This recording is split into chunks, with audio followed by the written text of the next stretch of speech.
Saudações em Cristo Jesus para você que está conectado no canal Verbo, Bíblia e Teologia. É muito bom ter você aqui, viu? Eu sou Júlio Rocha e se você está vindo pela primeira vez por aqui, seja muito bem-vindo. Eu gostaria de pedir a sua ajuda, deixe a sua inscrição, deixe o seu like para que os nossos vídeos alcancem mais pessoas e a gente consiga cumprir com o nosso objetivo desse projeto, que é abençoar vidas pela palavra. Amém? Quem já não se deparou com uma parábola que precisava ser interpretada e de repente você travou, bugou ou até mesmo achou muito difícil de interpretação e precisou de recursos para a interpretação dessa parábola? As parábolas de Jesus, irmãos, são coisas riquíssimas, é uma obra literária à parte e de muita riqueza moral, espiritual e até mesmo para a vida, até mesmo sapiencial. No vídeo de hoje eu trago para você um método especial para a interpretação de parábolas. É só chegar e encaixar ali, amém? Logicamente que isso não vai substituir o valor espiritual, o valor de unção, né, da pregação ou da palavra, como você entende essa questão de homilética. Amém? Mas é um recurso didático, um recurso pedagógico para que você possa entrar na mente do autor, no caso Jesus, quem fez a preleção das parábolas, na verdade. Então você vai poder aí pensar as parábolas, porque elas têm uma estrutura. E no vídeo de hoje eu vou explicar essa estrutura e também vamos fazer uns exercícios práticos para que você possa aí aplicar esse método no entendimento da parábola. Amém? O método consiste basicamente na técnica de construir, desconstruir e reconstruir para instruir. Né? Em linhas gerais, a essência é essa, ok? E eu tenho certeza que você vai gostar desse conteúdo e vai com certeza aplicar aí na interpretação das parábolas de seu interesse de estudo, amém? Antes de nós começarmos, nós vamos para a vinheta, são 10 segundinhos apenas, tempo de você se inscrever no canal, se você não é inscrito, deixar o seu like para nos ajudar, amém? E nós voltamos logo com o quadro esquemático, tanto da teoria quanto da aplicação deste método.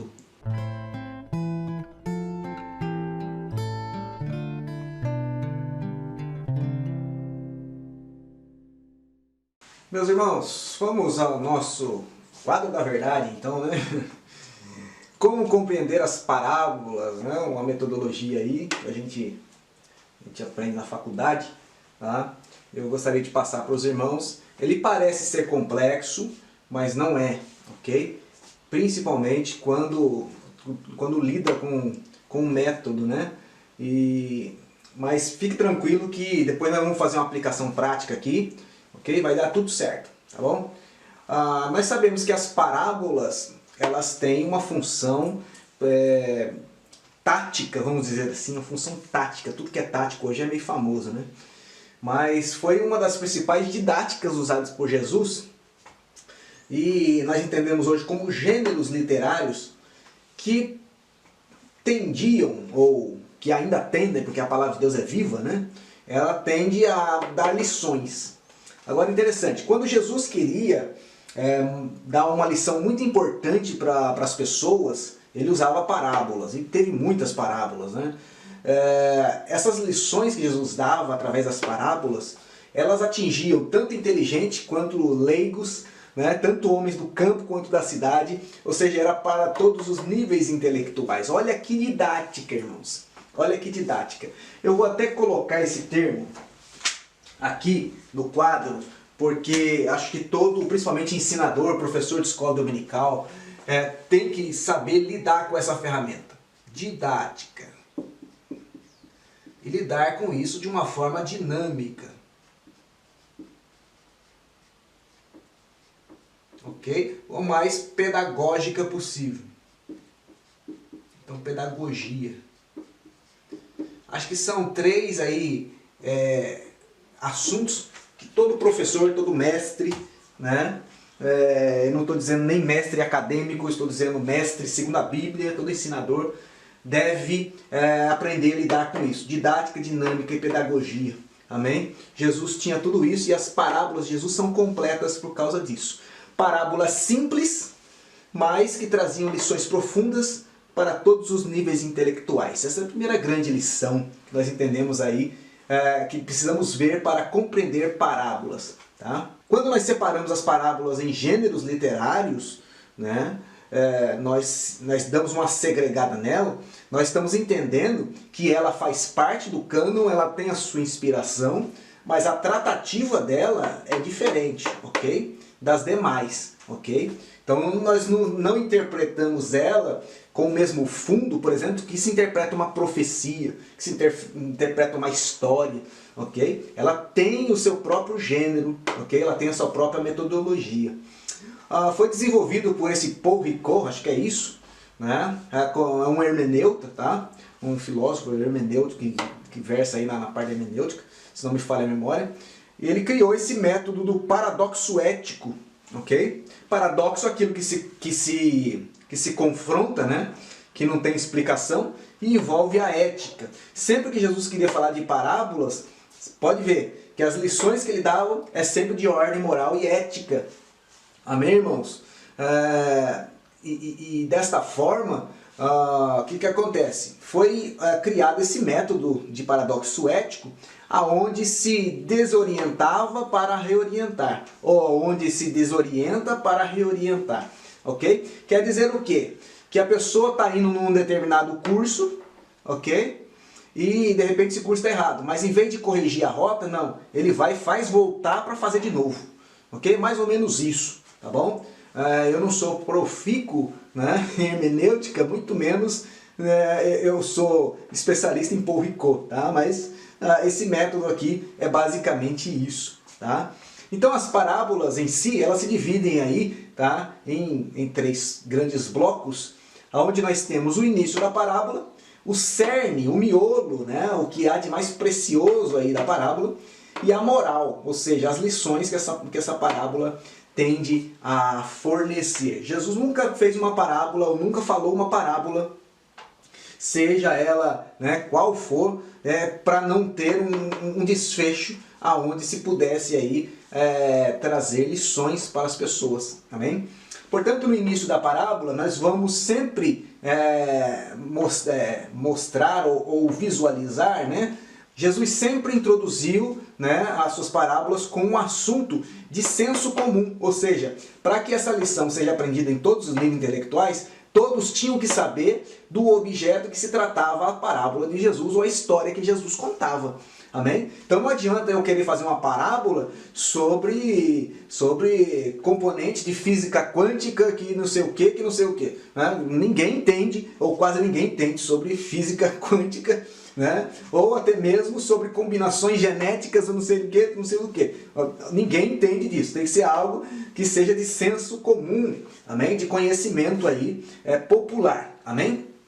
E geralmente o início das parábolas apresenta, né, o que nós podemos esperar daquele texto. Ou seja, chamava a atenção das pessoas.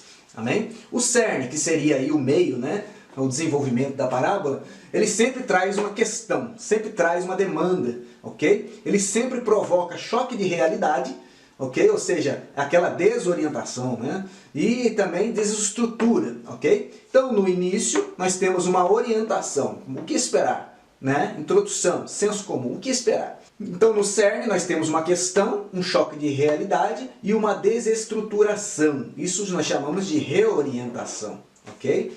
E quando nós passamos para a parte da lição, da moral, nós temos sempre alguma reflexão, alguma transformação, né, que se espera, e principalmente uma nova postura e um novo comportamento que Jesus sempre esperou das lições que ele dava. E isso nós chamamos de reorientação, ok? Então aquilo que está correto, ele é desconstruído para ser depois refeito, amém? Basicamente isso. Ok? Nós vamos então aplicar aqui, fazer um exercício de aplicação com 3 parábolas simples aqui, aleatórias, que eu peguei no livro de Lucas, ok? Lucas 10, do 30 ao 35, Lucas 15, do 11 ao 32, Lucas 18, do 1 ao 8. E nós pegamos aqui os 3 principais blocos, distribuímos ele aqui ao longo de 5 partes dessa parábola, onde nós vamos entender primeiramente o contexto, porque para se fazer hermenêutica tem que entender o contexto, para nós nos situarmos. Amém? E nós vamos dar um desfecho para essa história também,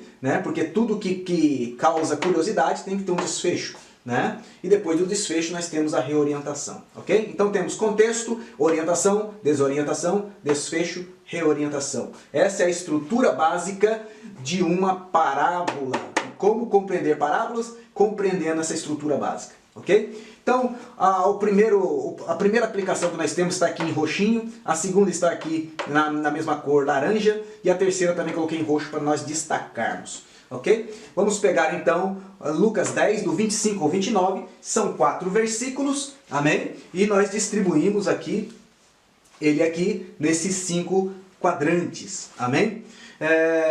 O verso 30, nós vamos ver que o verso 30 da primeira aplicação já começa na história, mas o contexto está no verso 25 ao 29, não está aqui, né, na parábola que nós marcamos. Essa parábola fala do bom samaritano, ok? E ela começa no verso 30 já, né, na orientação, mas nós vamos ver o contexto, do que trata. O verso 30 vai falar que descia um homem para Jericó, nós vamos ler isso aqui. Mas o contexto desse verso 30 está do 25 ao 29, que diz o seguinte: E eis que se levantou um certo doutor da lei, tentando-o e dizendo: Mestre, que farei para herdar a vida eterna? E ele disse: Que está escrito na lei, como lês? Respondendo ele, diz: Amarás o Senhor teu Deus de todo o teu coração, de toda a tua alma, de todas as tuas forças, de todo o teu entendimento, e ao teu próximo como a ti mesmo. E ele lhe disse: Respondeste bem, faze isso e viverás. Ele, porém, querendo justificar-se a si mesmo, disse a Jesus: E quem é o meu próximo? Então nós vemos aqui que o contexto da parábola do bom samaritano é: quem é o meu próximo? E tudo aconteceu por uma questão de um doutor da lei que queria provar Jesus. Amém? Jesus então começa no verso de número 30 a orientá-lo com relação à parábola que ele queria lhe dizer. Ou seja, fez uma introdução de um senso comum, né? E também mostrou o que ele deveria esperar da história. Como ele fez isso? E respondendo Jesus disse: Descia um homem de Jerusalém para Jericó e caiu na mão de salteadores, os quais despojaram, espancando e se retiraram, deixando-o meio morto. Ou seja, Jesus fez exatamente, né, um homem que descia de Jerusalém para Jericó, todo mundo conhecia a estrada, né, e mostrou que ele estava meio morto, mas não estava morto. O que esperar então dessa história? Aguçou a curiosidade daquele homem. Então agora nós partimos para a desorientação. Jesus vai dar uma reviravolta na história. O que se espera de um homem dentro da orientação? O que se espera que faça com um homem meio morto? Ajude. Jesus vai dar aí uma reviravolta nessa história, e nós temos isso do verso 31 ao verso 33, onde nós lemos o seguinte: E ocasionalmente descia pelo mesmo caminho um certo sacerdote, e vendo-o, passou de largo. E de igual modo também um levita chegou àquele lugar, e vendo-o, passou de largo. Mas um samaritano que ia de viagem, chegou ao pé dele, e vendo-o, moveu-se de íntima compaixão. Olha a desorientação de Jesus. Ele colocou uma questão, né? Ele deu um choque de realidade e ele desestruturou a história que ele tinha começado orientando. Amém? Ou seja, o que vimos até então é que Jesus demonstrou que o samaritano parou, olhou para o homem e fez alguma coisa. Agora Jesus vai dar o desfecho dessa história, do verso 34 e o verso 35, onde nós lemos o seguinte: E aproximando-se atou-lhe as feridas, aplicando-lhe azeite e vinho, e pondo-o sobre a cavalgadura, levou uma estalagem e cuidou dele. E partindo ao outro dia, tirou 2 dinheiros e deu-os ao hospedeiro, e disse: Cuida dele, e tudo o que demais gastares, eu te pagarei quando voltar. Olha o desfecho. Jesus parou exatamente aqui ao passo que o samaritano parou, se moveu de íntima compaixão e colocou, né, e olhou para ele de íntima compaixão. O desfecho é que ele coloca ele sobre a cavalgadura e coloca na hospedagem e manda cuidar dele, sob a promessa de voltar e pagar o excedente. Esse é um belo desfecho. Mas e a aplicação disso? É exatamente a reflexão, transformação e nova postura, né? É a lição que Jesus vai ensinar. Está no verso 33 e 37, aonde Jesus fala: Agora, vem aqui, desafiador, vem falar para mim. Qual, pois, destes 3 te parece que foi o próximo daquele que caiu nas mãos dos salteadores? E ele disse: O que usou de misericórdia. E disse Jesus: Vai e faz a mesma coisa. Tenha nova postura. Amém? O contexto que nós lemos sugere um problema trazido para Jesus, né? Um defeito de orientação por parte daquele doutor da lei. A reorientação de Jesus faz conforme o samaritano fez. Jesus fala para um judeu, tomar por exemplo a um samaritano. Amém, irmãos? Essa é a verdadeira reorientação. Amém? Entendeu? Vamos fazer o segundo exercício? O segundo exercício está em Lucas capítulo 15, do verso 11 ao verso 32, passagem muito conhecida, também que é do filho pródigo. Eu procurei aqui alguns exemplos que fossem, de fato, mais simples de compreender e de conhecimento público. Amém, irmãos? Trata-se aí da parábola do filho pródigo, né? Onde nós temos aqui a orientação já no capítulo 15, verso 11, mas o contexto está no capítulo 15, verso 1 e verso 2, onde nós encontramos: E chegavam-se a ele todos os publicanos e pecadores para o ouvir, e os fariseus e os escribas murmuravam, dizendo: Este recebe pecadores e come com eles. Portanto, o contexto que nós temos nesta parábola é o fato de publicanos e pecadores chegarem a Jesus e os fariseus criticarem, dizendo que eles eram imundos, que eles não eram dignos de serem abraçados por Jesus. Amém? Abraçados aí com amor, né? Jesus então vai contar a parábola do filho pródigo e vamos ver que é exatamente isso que aconteceu. A orientação está no verso 11 do capítulo 15, onde nós lemos o seguinte: Certo homem tinha 2 filhos. Pronto, só isso aqui já orientou. Certo homem tinha 2 filhos. O que esperar disso? O que tem os 2 filhos? E os 2 filhos são o quê? Quem são os 2 filhos? Já gera uma expectativa, ok? 2 filhos, todo mundo conhecia. Um filho, todo mundo sabe o que é. Amém? Portanto, é um senso comum. A desorientação começa a partir, né, de uma maneira até brusca, do verso 12 ao verso 21, de onde o filho toma a atitude de sair, bruscamente fala: Pai, o senhor está vivo, mas eu quero minha herança. Vou matar o senhor em vida, né? Eu quero minha herança, e ele pega a herança, vai para a cidade longe, né? Lá gasta tudo, depois vai cuidar de porcos, até que ele raciocina e fala: vou voltar ao meu pai, até que ele volta ao seu pai. Quando ele volta ao seu pai, né, toda a desorientação acaba em direção a um desfecho. O que acontece nesse desfecho? Lucas capítulo 15, verso 22 ao 30, são trechos longos, não dá para ficar lendo aqui por causa do vídeo, vai ficar muito grande, né? Mas o desfecho é que o seu pai o abraça, lembra da crítica aqui? O seu pai o abraça, né? E faz uma grande festa para ele, e o irmão dele acaba ficando enciumado com tudo isso. Amém? Até o ponto em que o pai vai explicar ao irmão o que aconteceu realmente. Eu coloquei aqui do capítulo 15, do 22 ao 30 como desfecho, mas nós podemos também separar o verso 25 ao verso 30 desse contexto aqui, né? Ou pode ser 22 ao 24 aqui, né? Por quê? Porque se nós quisermos segregar esse 25 ao 30 aqui, esses versos 25 ao 30, nós podemos fazer até uma outra análise só desse trecho tratando do filho mais velho. Amém, irmãos? Mas aqui pode ser considerado no mesmo contexto, no mesmo desfecho, não tem problema, ok? E a reorientação de tudo isso está no verso 31 e 32, onde o pai ele explica para o filho o seguinte: E ele lhe disse: Filho, tu sempre estás comigo, e todas as minhas coisas são suas. Mas era justo alegrarmos-nos e regozijarmos-nos, porque este teu irmão estava morto e reviveu, tinha se perdido e foi achado. Jesus aqui estava reorientando, estava mostrando, através de uma reflexão aos fariseus, que embora os fariseus fossem salvos, não deviam reclamar com Jesus, porque os publicanos e pecadores estavam sendo abraçados também. Afinal, todos eram irmãos, todos estavam debaixo do pecado e todos careciam da glória de Deus, coisa que os fariseus não entendiam. Amém, irmãos? Que maravilhoso, né? Quando podemos usar de uma ferramenta para poder entender melhor o que Jesus está querendo dizer através da sua palavra. Isso não traz demérito à unção de Deus através da palavra, nem ao efeito da palavra, né, através da meditação. Amém, irmãos? É somente uma ferramenta, ok? Ela não pode ser usada como arma e também não pode ser usada aí como objeto principal de uma preleção. Amém? É uma ferramenta de apoio. Amém, irmãos?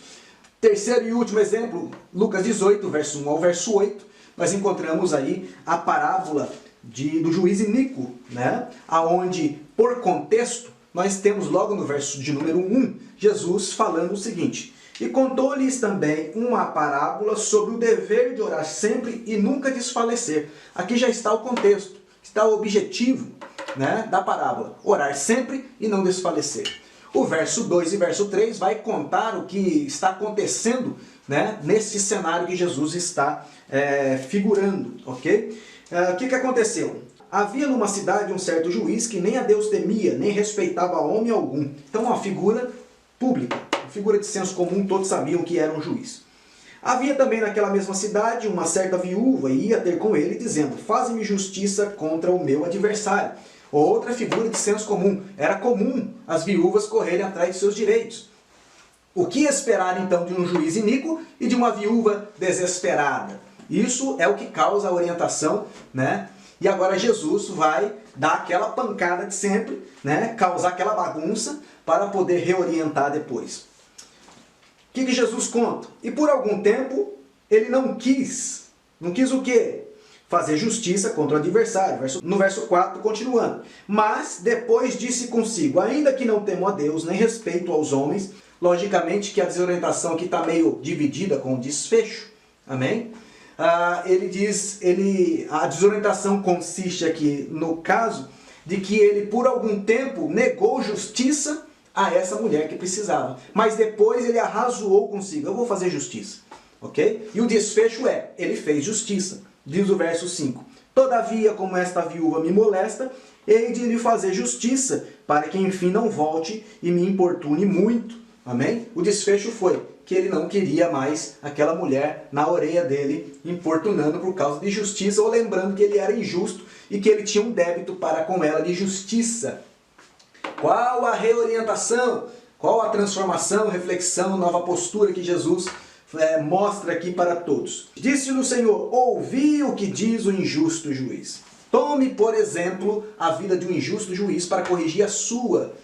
Se um injusto juiz, né, foi capaz de fazer isso, se reoriente com relação ao que ele fez e faça igual. E Jesus continua: e Deus não fará justiça aos seus escolhidos que clamam a ele de dia e de noite, ainda que tardio para com eles? Digo-vos que depressa lhes fará justiça. Quando, porém, vier o Filho do Homem, porventura achará fé na terra?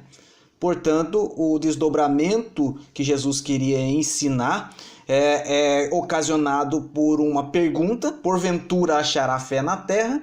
Que remete diretamente à introdução ou ao contexto que vai falar sobre o dever de orar sempre e não desistir. Amém? Muito bem, em resumo, todas as parábolas podem ser aplicadas a esta estrutura, obedecendo logicamente a essa estrutura principal, ok? Você pega outra parábola, outras parábolas, faça a aplicação como eu fiz, faça a tabelinha, faça como você quiser, treine bastante, ok? Não para decorar passagens bíblicas, mas para decorar essa questão, né, de condução, aonde colocar, né, os textos, porque Jesus trabalhou na mesma estrutura, as parábolas, né, sempre com o mesmo objetivo, ok? E não posso dizer que o mesmo método, né, do paradoxo ético, mas basicamente, né, Jesus já sabia desse trem aqui que funciona, né?